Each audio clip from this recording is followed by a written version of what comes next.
आपला कोणता विषय चालू आहे? ब्रह्माचं प्रत्यक्ष होऊ शकत नाही. आणि आपल्याला सिद्धांत करून दाखवायचं आहे ब्रह्माचं काय होते, प्रत्यक्ष होते. ब्रह्माचं प्रत्यक्ष का होत नाही?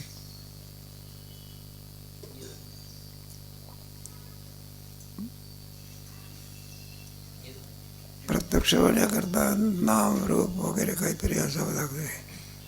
ब्रह्माच्या ठिकाणी नाम नाही, रूप नाही, गुण नाही, म्हणून ब्रह्माचं प्रत्यक्ष होऊ शकत. कोण म्हणतो? वादी म्हणतो. आपल्याला काय सांगायचं आहे? प्रत्यक्षाची सिद्धी करून दाखवायची आहे. देहाधिकाचे अवतारच विग्रह आहे ना, हेच ब्रह्मरूप आहे असं पुराण मतवादी म्हणतो. मग शिष्य त्याची शंका खंडित करतो. कशी शंका खंडित करतो?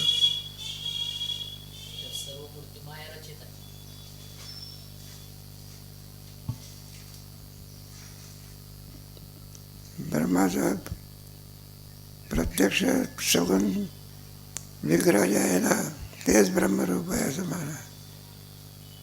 बरं का? शिष्य कसा खंडन करतो? शरीरा ब्रह्मरूप होऊ शकत नाही. वादी पुराणमतवादी म्हणतो त्याचा अधिष्ठान ब्रह्मरूप आहे. मग शिष्य सांगतो म्हटलं सगळ्याचं अधिष्ठान कोण आहे?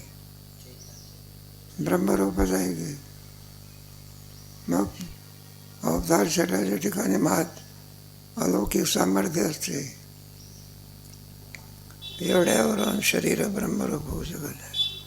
म्हटलं त्यांच्या ठिकाणी अष्टमा सिद्धी असतात म्हणून त्यांचे शरीर ब्रह्मरूप आहे. अष्टमा सिद्धी असते काय असतो? शरीराचा बाध झाल्याशिवाय ब्रह्मरूपता प्राप्त होऊ शकत नाही. मग त्याच्याकरता सांगितलं म्हटलं हे पहा, पुराणाने शरीराला ब्रह्मरूपत्व का सांगितले?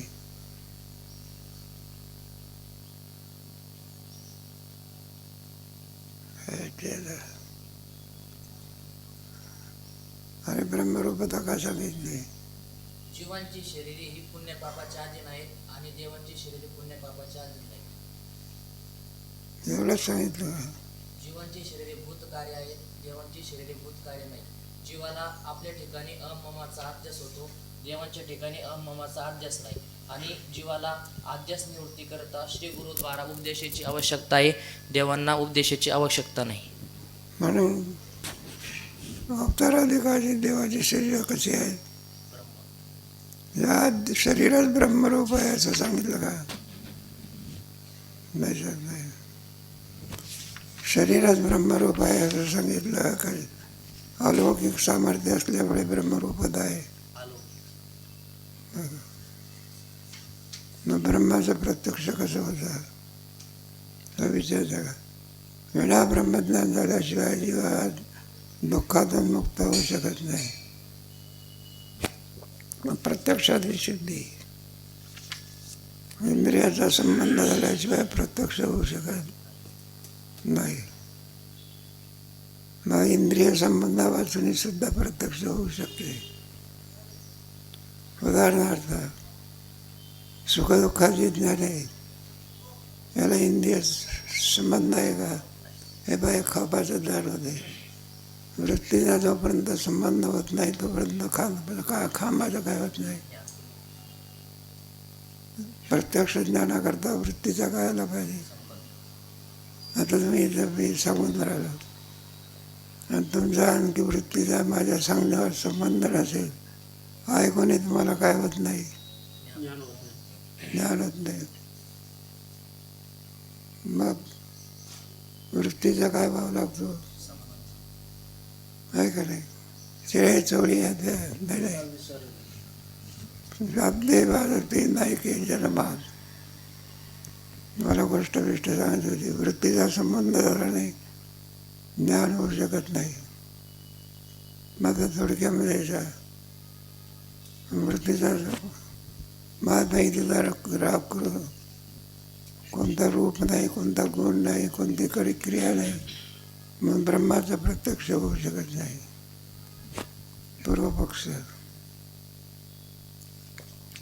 इंद्रिय संबंधापासून सुद्धा ज्ञान होऊ शकते. मग सुखदुःखाचं ज्ञान कशामुळे होते? इंद्रियाचा संबंध आहे का तिथे? इंद्रिय संबंधापासून आपल्याला सुखदुःखाचं ज्ञान होते. तसा इंद्रिय संबंध नसतानाही शब्दाने सुद्धा आपल्याला काय होते? ज्ञान होते. मग हे महावाक्यामध्ये काय आहे? शब्दच आहे की नाही? मग शब्दाने परोक्ष ज्ञान होते आणि कोणतं होते? मग श्री गुरुच्या मुखातून निघालेल्या तत्त्वमसी महावाक्यापासून, कोणत्या वाक्यापासून? कोणतं ज्ञान होते? अहम ब्रह्मास्मी. आणि अहम ब्रह्मास्मी ज्ञान होऊ शकते. आणि अहम ब्रह्मास्मी ब्रह्म या बोधावरती आल्यामुळे सकळ दुःखाची निवृत्ती आणि परमानंदाची तोपर्यंत होऊ शकत नाही. तरंग काय झाला? संपला. असं काही शंका असली तर विचारायला.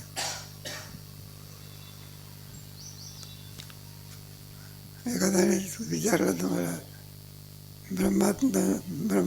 ब्रह्मत्वाची परीक्षा प्रत्यक्षता कशी होऊ शकते? मग सांगायचं इंद्रियाचा संबंध आला म्हणजे माणसाला ज्ञान होते. निर्गुण ब्रह्माच्या ठिकाणी इंद्रियाचा संबंध होऊ शकत नाही. म्हणून निर्गुण ब्रह्माचा प्रत्यक्ष होऊ शकत नाही. याचं काय उत्तर दिलं?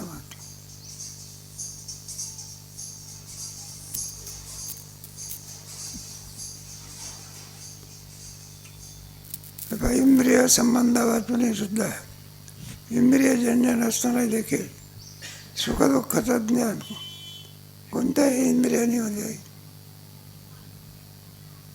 बरं, हे शब्दस्पर्श रूप रसगंध हे इंद्रियजन्य आहे. रूपाचं ज्ञान कोणापासून होते? शब्दाचं ज्ञान मग नेत्रेंद्रियद्वारा वृत्ती निघून कोणापर्यंत जाते? घटापर्यंत. वृत्तीचा घटाचे काय होतं? मग घटाचं आपल्याला काय होते? त्याचा संबंध यावा लागतो. इंद्रियाच्या द्वारा जात असते वृत्ती. म्हणून इंद्रियजन्य म्हणतात त्याला. कोणाच्या द्वारा निघते ती? नेत्रेंद्रियद्वारा ज्ञान होतं. मग आता इथे इंद्रियजन्यता कुठे आहे? सुखदुःखाचं ज्ञान कोणत्या इंद्रियापासून होते? अनुकूल विषय पाहिला की काय होतं? प्रतिकूल विषय पाहिला की हे ज्ञान कोणापासून झालं? इंद्रियजन्यत्व नसतानाही ज्ञान होते. तसं शब्दाने ज्ञान होते. परोक्ष आणि परोक्ष ज्ञान कोणत्या वाक्याने होते? आणि अपरोक्ष ज्ञान कोणाच्या मुखातून? म्हणजे आपल्याला ब्रह्माचं काय होते? वृत्ती ब्रह्माकार होते. शारीरिक ब्रह्माचं ज्ञान होते. मग तोच हे सांगतो ना, प्रत्यक्ष त्याची सिद्धी करून दाखवली ना आपण. झालं आपलं, संपलं होतं का त्याच्यात? काय राहिलं? माझा ब्रह्माच्या पलीकडे काय आहे? हा ब्रह्माच्या पलीकडे काय आहे? संपलं गेलं. नष्ट मोह म्हटल्यानंतर गीता सांगणं काय झालं? संपलं गे. नाही ना करायचं बरे. कुठेतरी संपत त्याला परमार्थ म्हणायचा. जो संपतच नाही त्याला काय म्हणायचं? संसार संपत नसतो. भगवान गीता काय सांगतच बसले का?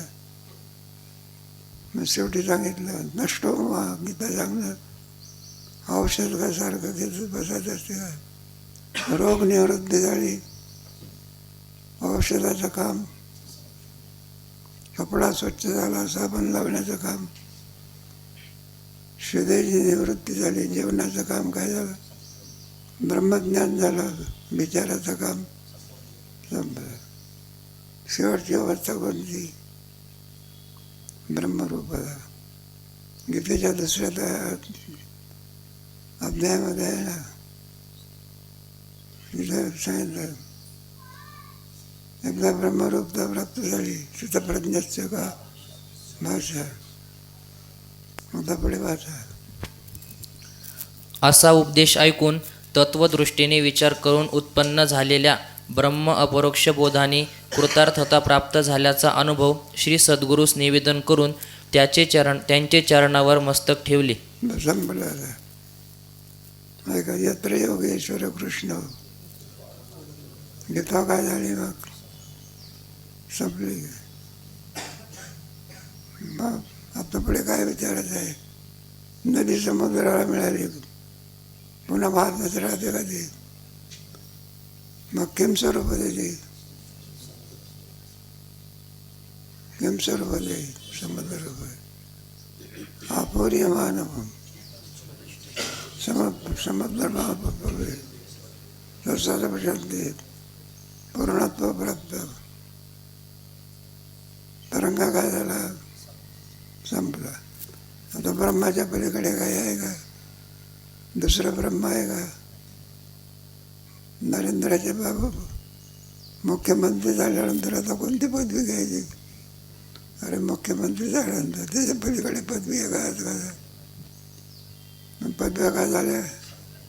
संपल्या.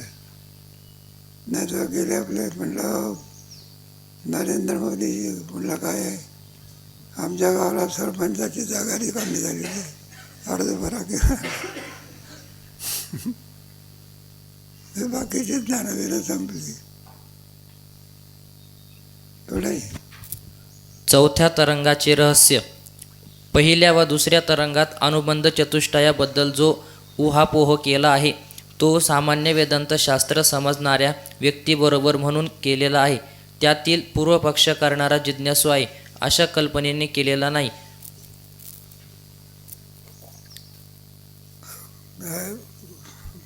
आपले अधिकारी वगैरे तुमचे दुसऱ्या पहिल्या तरंगामध्ये अनुबंधाच्या दृष्ट्या सांगितलं. अनुबंधाच्या दृष्टी म्हणजे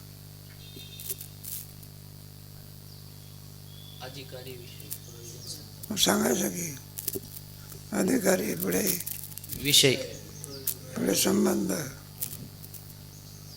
का नाही, आणि पुढे हे करायला ना अधिकारी विषय प्रयोजन संबंध. संबंध याला काय म्हणायचं? मग या ग्रंथाचा अधिकारी कोण आहे? ज्याने या जन्मी किंवा पूर्वजन्मी निष्काम कर्म उपासना करून मल व विक्षेप हे दोन दोष निवृत्त केले असून केवळ आत्मस्वरूपाचे अज्ञान ज्याच्या ठिकाणी आहे व अज्ञान निवृत्तीकरिता जो साधन चतुष्ट संपन्न आहे तो या ग्रंथाचा अधिकारी आहे. तो अधिकारी आहे. आता हे थोडक्यात सांगतात वाचा. कोणत्याही शास्त्राचा विषय आणि फल यांची सिद्धी झाल्या वाचून तत्फलकामी शास्त्र विचारात प्रवृत्त होणार नाही. याकरिता बरोबर आहे ना.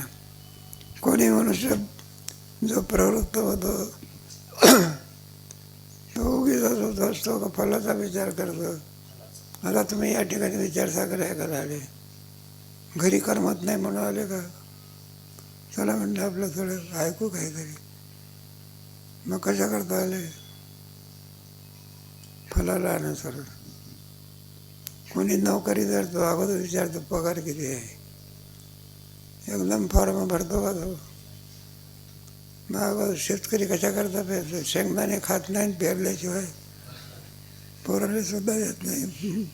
पोराने मुठभर शेंगदाणे घेतले पैरायच्या वेळेला तर थपकोलाच मारतो. मग एक दाणा पेरलं तर एक ज्वारीचा दाणा पेरला तर एवढं कणीस मिळते. मग शेतकरी शेतात काय पेरतो? फलाची अपेक्षा. वाचा. याकरिता तसा विचार करणे अवश्य होते. त्याप्रमाणे अधिकारी विषय फल आणि संबंध या अनुबंध चतुष्टयाची सिद्धी झाल्यानंतर वेदाज्ञेप्रमाणे शास्त्र विचार करण्यास जिज्ञासूने श्रोत्रिय ब्रह्मनिष्ठ सद्गुरू शरण जावे लागते. त्याची माहिती होण्याकरिता सद्गुरू शिष्य भाव कसा असावा, सद्गुरूजवळ अध्ययनाची पद्धत प्राचीन काली कशी होती. तिसऱ्या तरंगाचं झालं आहे, म्हणजे क्रमाने नाही काय. सद्गुरूला काय शरण जावं, ज्ञानाकरता फलाकरता आवरण नावाचा दोष स्वतःकडून निवृत्त होत. 2 दोष घालू शकतो आपण. कोणते 2 दोष? मन नावाचा दोष कशाने जातो? विक्षेप. हे आपणच घालवायचे असतात. कोणी घालवायचे असतात? आणि आवरण नावाचा दोष कशावरून? आवरण नावाचा दोष कशावरून आहे? अरे शरीराला मी म्हणतो आणि नाही त्या वस्तूला काय म्हणतो, मग कोणता दोष? आणि तो घालवण्याकरता कोणाकडे जावं लागतं? आहे का नाही? हे फोटो काढायचा असला आपला, ते आता अलीकडे काही यंत्रविंत्राचं कामच नाही. आता मोबाईलच तसं दाखवलं फोटो घ्यायचा. मग इथला फोटो काढायचा असला तर बरं आहे मोबाईल. आतला फोटो काढायचा असेल तर कोणाकडे जावं लागतं? मग आवरण निवृत्ती करता कोणाकडे? आम्हालाकडे का? मग त्याच्याकरता कोणाकडे जायला पाहिजे? आवरण म्हणजे काय? आत्मस्वरूपाचे अज्ञान. सांगत जरा कोणतरी. आत्मस्वरूपाचे अज्ञान. बरं, जरा कोणता दोष म्हणतात? मग 2 दोष कोणते घालवायचे? आणि आवरण निवृत्ती करता. तो या ग्रंथाचा अधिकारी आहे. थोडी वाचा. शिष्याने सद्गुरू सेवा कशी करावी, ईश्वर सेवेपेक्षा सद्गुरू सेवेत वैशिष्ट्य काय, या संबंधी सविस्तर माहिती 3ऱ्या तरंगात सांगितली. 3ऱ्या तरंगात काय सांगितलं? मग किती प्रकारचे भेद आहे? 5 प्रकारचे. भेदाची काय झाली पाहिजे? पुन्हा आणखी कोणतं कर्तव्य आहे? ब्रह्माचं ज्ञान करून. यांना सांगू देत जाणार. हे काय छोटे का सुटते? अरे सगळे तयार झाले पाहिजे. एकालाच विचारसागर झाला, बाकीच्यानं काय गुन्हा केला का सांगता आलं पाहिजे. मग ईश्वराची सेवा अधिक का? नाही, गुरुची सेवा अधिक का?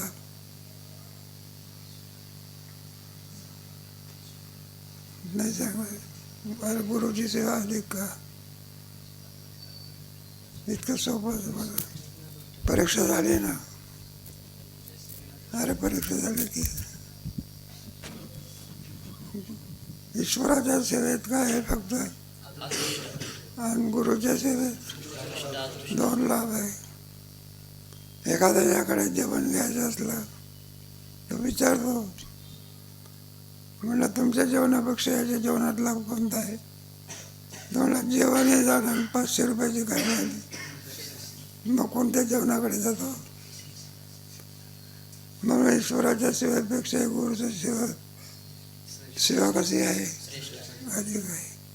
आता तुम्हाला विचारत जा काय काय लागलं वाचा. या तरंगात मुख्य वेदांत शास्त्रास आरंभ करण्याकरिता राजा शुभ संतती व त्याचे पुत्र यांची एक कल्पित कथा सांगितली आहे. असो, प्रत्येक जीवाची प्रवृत्ती स्वभावतः बहिर्मुख म्हणजे विषयासक्त असते. अनुकूल विषय प्राप्तीस मुख्यत्वे करून द्रव्याची जरुरी असते. याचा अनुभव सर्वांस आहे.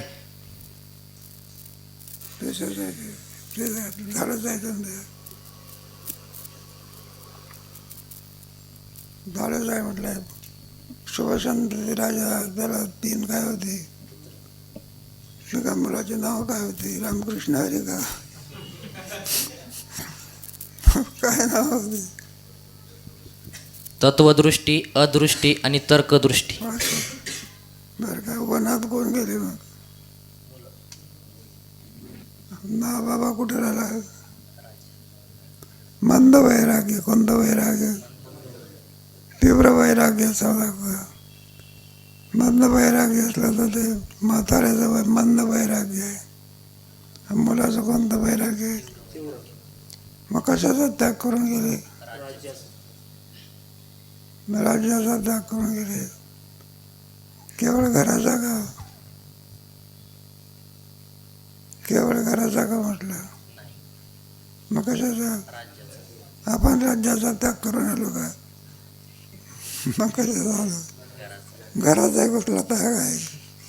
काही नाही, काय पुढे 4 महिने येतात म्हणजे जातात, ते पुन्हा येतच नाही. 4 वर्षापर्यंत त्यागाची काय आहे? एक पोरगा होता, तो पाठात रडायला लागला. त्याला विचारलं, अरे म्हणलं तुला कोणी बोललं का? काही म्हणलं कोणी बोललं नाही. मग लढण्याचं कारण काय? तर म्हणलं हे बा, माझ्या वडिलाला म्हणलं माझी काय अडचण झाली होती कोणाच माहिती, गावातून इथे आणून टाकलं म्हणलं. आणि घरी 11 वाजता बरोबर आईच्याकडून काय होतं ते जेवण.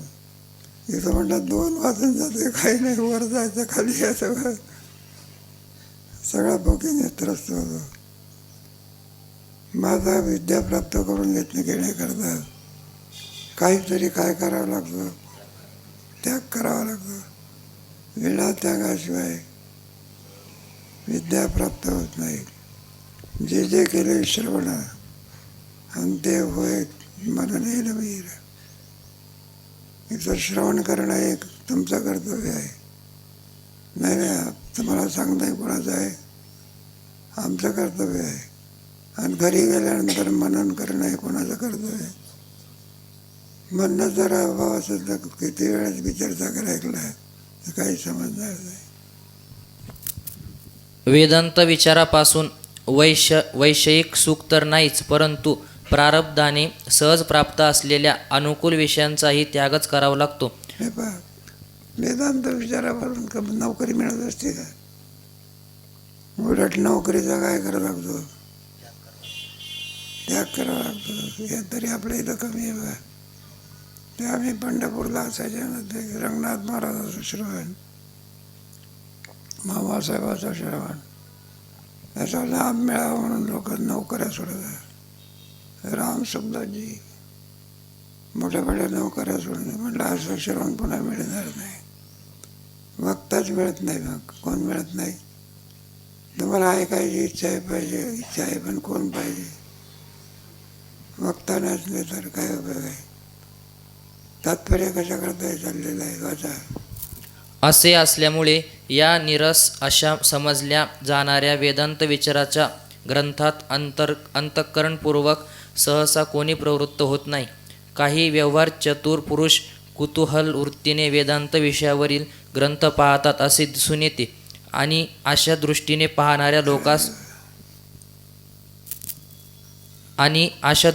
पाहणाऱ्या लोकास ग्रंथकाराचे बुद्धिचातुर्य, विषयांची मांडणी, भाषेचे सौंदर्य, ग्रंथकाराच्या वाणीतील प्रसाद वगैरे गोष्टींचे कौतुकही वाटते.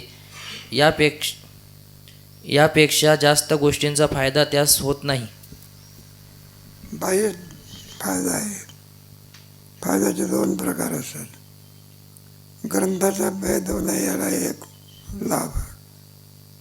उत्तम कीर्तन करता येणं, बरोबर सांगता येणं वगैरे, ज्ञान वगैरे गेलं तर मान्यता मिळते, काय मिळते, हा एक लाभच आहे. पण हा खरा काय नव्हे. ज्याचं त्याचं प्रारब्ध. एखाद्या माणसाचं सगळं चांगलं असं नाही, हीन प्रारब्ध असेल कोणतं, उत्तम गवई असूनही सुद्धा त्याला कोणी काय होत नाही, विचारत नाही. प्रारब्ध. एखाद्याला सुंदर पक्वाद वाजवता येते तरी सुद्धा कोणत्याच शब्दामध्ये त्याचा काय लागत नाही. आणि एखाद्याला काही येत नाही वाजवता, नुसते थापा मारतो तरी त्याचा काय लागतं. हे काय प्रारब्ध. प्रत्येकाचं प्रारब्ध काय करावं लागतं, मारावं लागतं. पुढे जास्त फायद्याकरिता त्यांची प्रवृत्तीच नसते, मग होणार तरी कोठून. पण ग्रंथ पाहणारे सर्वच अशा प्रकारचे असतात असे नाही. काही उत्तम जिज्ञासू अधिकार संपन्न होऊन ग्रंथ अध्ययनामध्ये प्रवृत्त होत असल्याचेही दिसते. म्हणून वेदांत शास्त्राचा अधिकारी कोण त्याचं चाललेलं आहे. अधिकाराचा प्रश्न चाललेला आहे. पामर असला तो विषयात रमतो, विषय असला तो कशात रमतो. ते तुमचे त्याची गोष्ट सांगतात ना, नाथ महाराजाची. तो गावा नावाचा त्यांचा एक श्रोता होता. मध्ये पाठ होता तर ते नाथ महाराज म्हणाले, माझ्यानंतर कोण, तुमच्यानंतर कोण पाठ सांगेल. म्हणला गावा सांगेल की. म्हणले महाराज तो श्रवणाला येतो, तो श्रवणाकरता श्रवणाला येत नाही. कशाकरता येतो. हे मूठभर काय मिळते प्रसाद, त्या प्रसादाकरता येतो म्हणाला. आणि तो काय सांगणार आहे. आणि पुन्हा म्हटला दुसरा प्रकार आहे कोणता. नाथ महाराजाकडे जेवढे श्रवणाला यायचे ना त्यांना पूर्णाच्या पोळीचा प्रसाद असायचा. नाथ महाराजाकडे श्रीमंती होती. आपल्या ह्याच्यामध्ये 4 खांब आहेत ना. नाथ महाराज श्रीमंत होते. ज्ञानेश्वर महाराजांना गरिबी भोगावी लागली. तुकोबराला अगोदर श्रीमंती, नंतर नाथदेव महाराजांना सुद्धा अगोदर पुढे नंतरचा काळ चांगला आला. प्रत्येकाचा प्रारब्ध काय असे. मग नाथ महाराजाच्या घरी काय कमी आहे. मग भगवान कावडीनं पाणी आणतो. म्हटलं त्याला काय येत असते का त्याला. कशाला आमचा वेळ घेतात. नाथ महाराजांची गावावर काय झाली, कृपा झाली. मग रामायण कोणी लिहिलं आहे का नाही. सगळेच अधिकारी असतात का 4 प्रकार पडतात. उत्तम अधिकारी, पुढे मध्यम अधिकारी, शेवटचा कोणता. मग आपल्या इथं कोणी शिकलेलेच नसतात. कोणी आता याच्यात नाही का BA झालेले पोरं होते इथे. हे तुमचे ज्ञानेश्वर शिंदे आहे ना, CA झालेले शिकायला होते. तिथं PhD झालेले होते आपले विद्यार्थी. आणि काही तर ते आपले काय नाव शालेय शिक्षणही शिकलेलं होते. आणि गोविंदबा केंद्र तर एकच वर्ग शिकले होते. किती कीर्तनाची पुस्तकं लिहिली. सारखे अधिकारी असतात का अधिकाऱ्यामध्ये काहीतरी प्रकार असतात. बरं आहे, वारकरी शिक्षण संस्थेमध्ये शिक्षण काय होत नाही, विचारत नाही कोणालाही सुद्धा. आणखी नाही का BAच्या परीक्षेला फॉर्म भरता येतो का. BAची परीक्षा जर द्यायची असेल तर अगोदर मॅट्रिक पास झाला पाहिजे. मग संस्थेमध्ये बरं आहे, यारे मग अधिकाराचं प्रकरण आढळत असते. पुढे त्रिगुणात्मक अविद्या कार्य जगतात एकाच विषयाच्या आवडीचे सर्व जीव असतील कसे. कोणास व्यापार, कोणास नोकरी, कोणास गीतवाद्य, कोणास स्वदेश सेवा, कोणास वेदशास्त्रांचे अध्ययन, कोणास संन्यास, या रीतीने कोणास काही अशा निरनिराळ्या विषयांची आवड असते. आता हे जगत आहे, कोणाला सर्वांना सर्व आवडत असते असं आहे. आता हे नाही का बरं आहे, तुमचा वर्ग चांगला आहे. आता आम्ही बरेच वर्षापासून शिकवतो ना. मग एखादा विद्यार्थी बरं का इकडे पाठी चालू असून त्याच्या बाजूने चालू असतं. त्याला विचारलं, म्हटलं अरे काय चाललं आहे ना. म्हटलं बोल बसवतो की. अरे विचार जागा पाठ आहे ना. तो म्हणलं बोल बसल्याशिवाय काय देत नाही, दुसरा बोल देत नाही. मग म्हटलं बरं आहे, म्हटलं चांगली गोष्ट आहे, बरं आहे. पण ते पक्वाद नाही ना म्हटलं. तो बोल कसा बसवतो. ते म्हणले पक्वाद आणता येत नाही, पाठामध्ये काय आणता येत नाही. म्हटलं हे उपकारच आहे की. प्रत्येकाची आवड एक असते का भिन्न भिन्न असते. कोणाला तत्त्वज्ञान आवडतं, कोणाला गायन, कोणाला वादांत कोणाला काही, म्हणून एकाच याच्या अधिकाराचे सर्व नसतात. वेदांतशास्त्राचा अधिकारी कोण असा प्रश्न. मग त्याचे 4 प्रकार पडले. कोणते 4 प्रकार केले?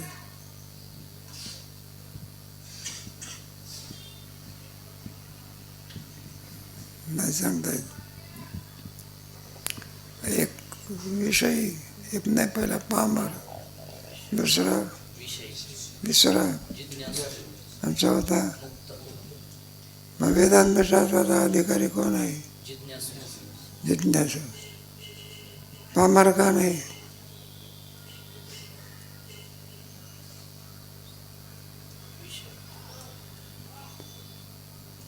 आता कशामध्ये येतो पामर? निषिद्ध विषयात दंग आहे. कोणत्या विषयात? त्याचा धंदा कोणता आहे? चोऱ्या करणे. प्रत्येक माणसाला धंदा असते ना. कोणी शिक्षक असतो, कोणी काही असतो. पामराचा धंदा म्हणजे कोणता? जोडून या धन होत ना. व्यवहारिक का? मग कोणत्या व्यवहारिक? अरे कोणत्या व्यवहार? चोरीच्या व्यवहार. 2 चोर एकमेकाला भेटले. मग ते चोरच होते ते. तो म्हटलं मला कालचा दिवस 3000चा पडला. किती? पाकिट मारल्यानंतर किती रुपये मिळाले? हा म्हणायला लागला मला 5000 मिळाले. किती? ते एकमेकाच्या याला ते हात लावायचे वगैरे. त्याला विचारलं का रे? म्हणलं अरे तो खिशाला हात का लावतो? तो म्हणला काय सांगावं, तुझी संगत जोपर्यंत आहे तोपर्यंत पाकिट पाहतो म्हणला. चोराचा धंदा कोणता असतो? चोरी करणे. याला कोणता म्हणायचं? मग पामर म्हणायचं. अलीकडे गुन्हारी करायची गरज असते ना. बरं, विषय कोणाला म्हणायचा? दुसऱ्या तरंगाची परीक्षा होऊन गेली बरं.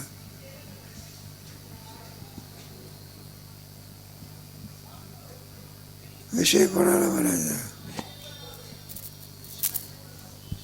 जो विहित कर्मभोगाच्या मध्ये प्रवृत्त विषय भोग.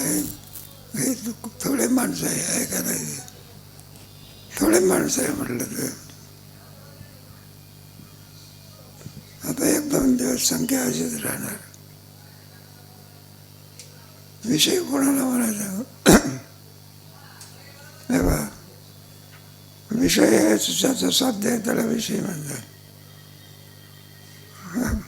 निषिद्ध मार्गाने विषय मिळवणे पामर. विहित मार्गाने विषय मिळवणे याला काय म्हणायचं? आणि उद्धाराची इच्छा आहे ज्याला त्याला काय म्हणायचं? आणि ज्याचा उद्धार झालेला आहे त्याला मुग्ध म्हणायचं. दुसऱ्या तरंगामध्ये तुम्हाला सांगितलं होतं ना.